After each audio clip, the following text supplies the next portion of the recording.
আমি না মুফতি সাহেবকে বলেছিলাম আমির শরীয়ত, আমি কেউ বলিনি। আমার সেই ক্যাসেটটা আরেকবার শুনবেন। আমি যেটা বলেছিলাম গত 2 বছর আগে, 2 বছর হয়েছে, গত বছর টাটকা, গত বছর আমার ওইটা শুনবেন আরেকবার। আমি বলেছিলাম যে পশ্চিমবঙ্গে প্রায় 3 কোটি মুসলিম, এই মুসলিম সম্প্রদায়ের জন্য একজন যোগ্য ইমাম, একজন যোগ্য লিডার, একজন যোগ্য শায়েখ, একজন নেতা থাকাটা খুব জরুরি। আমার জ্ঞানে মুফতি আব্দুল কাইয়ুম সাহেবকে আমি তার উপযুক্ত বলে মনে করি। যদি অন্য কেউ মুফতি সাহেবের চাইতে আরো যোগ্যতা সম্পন্ন ব্যক্তিকে হাজির করিয়ে দিতে পারেন, আমরা তাকেও আমিরুস শরীয়ত বলে মেনে নেব, এবং শুধু মানব না, কাইম সাহেবকে বাদ দিয়ে তাকে মেনে নেব। আমার কথাটা শুনবেন, যেহেতু বলেছি তো আমি, আর রেকর্ডে আজও তাই আছে। কামাল তাই আছে না? আচ্ছা, তাইলে এখানে কি আমার কোনো গোড়ামি টোড়ামি আছে?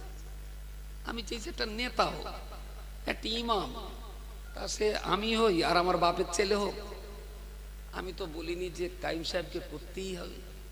আমি বলেছিলাম আমার দৃষ্টিভঙ্গিতে মুফতি আব্দুল কাইয়ুম সাহেব এই জায়গার যোগ্য, তবে কেউ যদি তার চাইতে যোগ্যতা সম্পন্ন ব্যক্তিকে সামনে দাঁড় করিয়ে দিতে পারেন, আমরা কাইয়ুম সাহেবকে বাদ দিয়ে তাকেই আমিরুস শরীয়ত বলে মেনে নেব।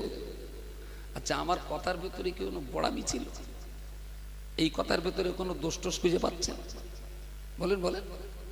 কিন্তু আজ পর্যন্ত এরা কাফের বলেছে, নিমাই কোম্পানি বলেছে, অনেক কিছু বলেছে, কিন্তু এরা কি আর একটা আমিরুস শরীয়তকে দাঁড় করাতে পেরেছে কাউকে?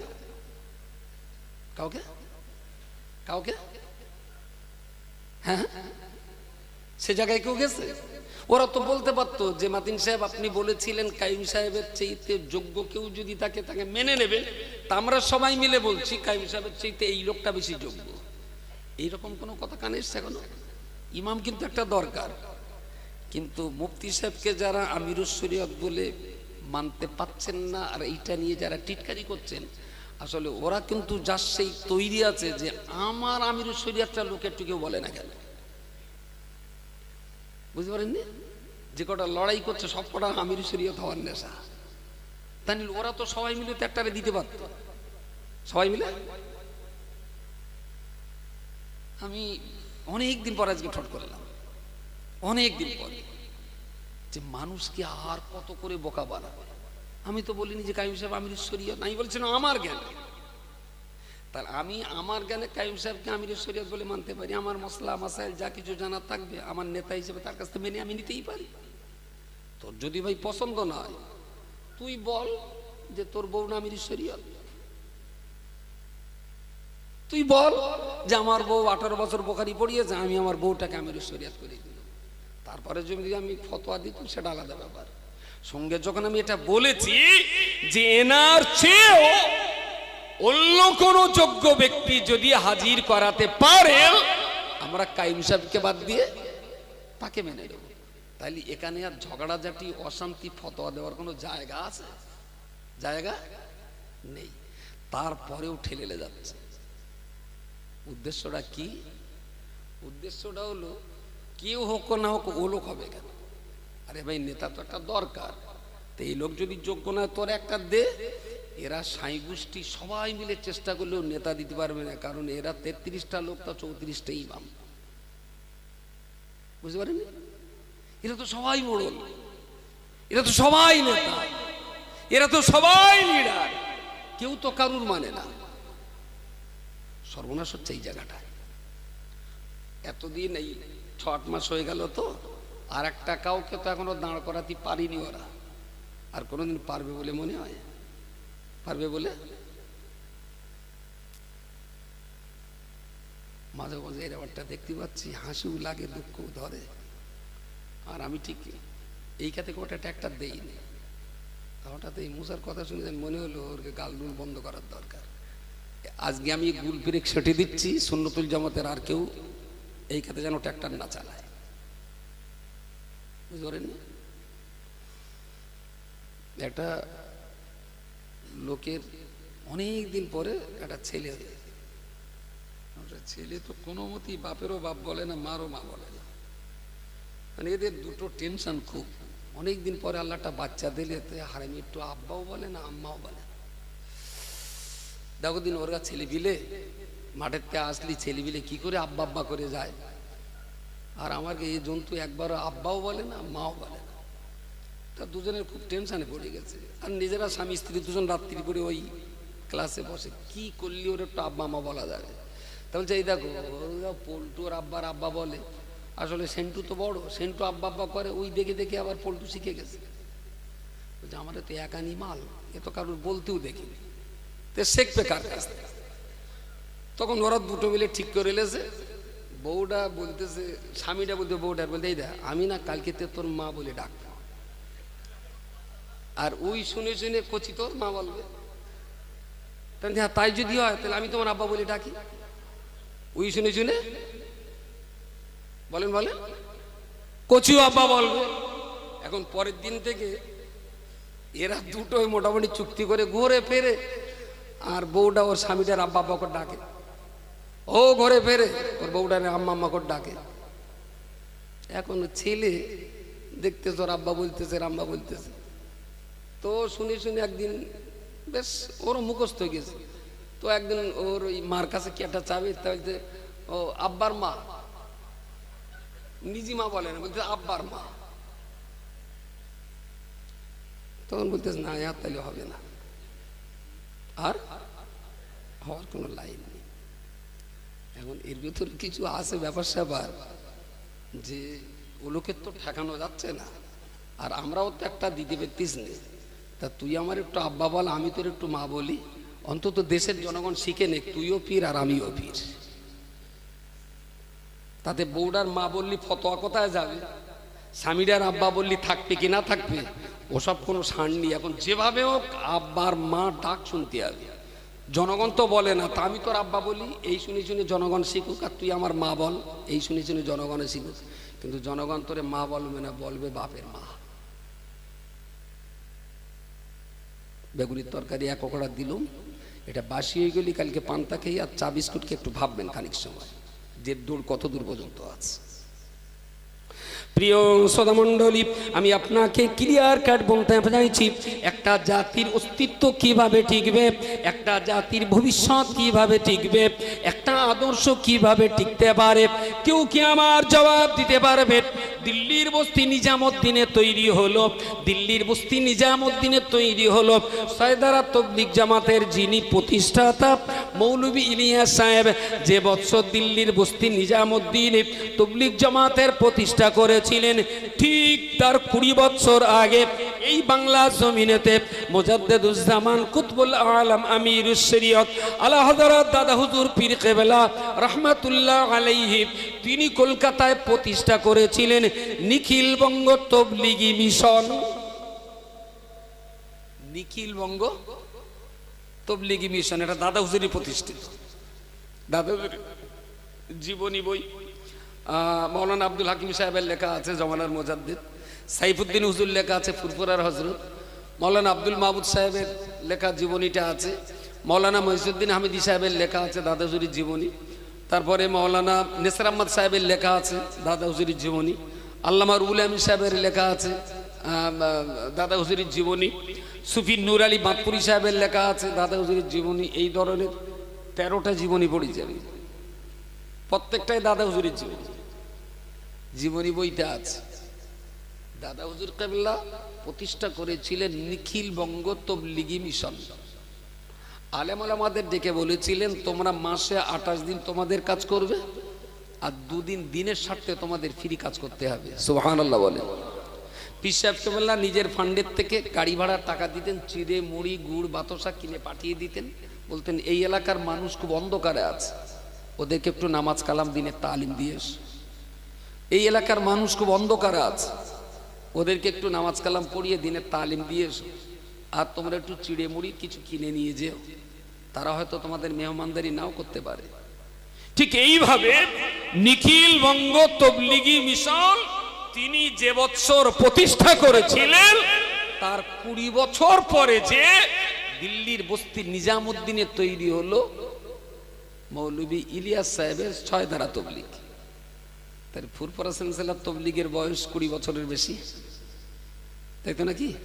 ওদের যদি ও তবলিগের বয়স যদি 80 বছর হয়, তাহলে দাদা হুজুরির তবলিগ 100 বছর। শুধু বিবেককে জিজ্ঞেস করুন, এখান থেকে 2500 কিলোমিটার দূরের সেই তবলিগ কলকাতা ওভারটেক করে সারা বাংলার অলিতে গলিতে ছড়িয়ে গেছে, গেছে না? আচ্ছা, দাদা হুজুরির নিখিলবঙ্গ তবলিগ মিশনটা কলকাতার ভিতরে নি কেন? কথা বলেন, কথা বলেন। দিল্লির তবলিগ যদি বাংলায় ঢোকে, তাহলে বাংলার তবলিগটা দিল্লিতে গেল না কেন? মৌলানা আশরাফ আলী থানভী রহমাতুল্লাহ আলাইহির লেখা সমস্ত উর্দু কিতাবগুলো বাংলা অনুবাদ হয়ে কলকাতার ঘরে ঘরে পাওয়া যাবে।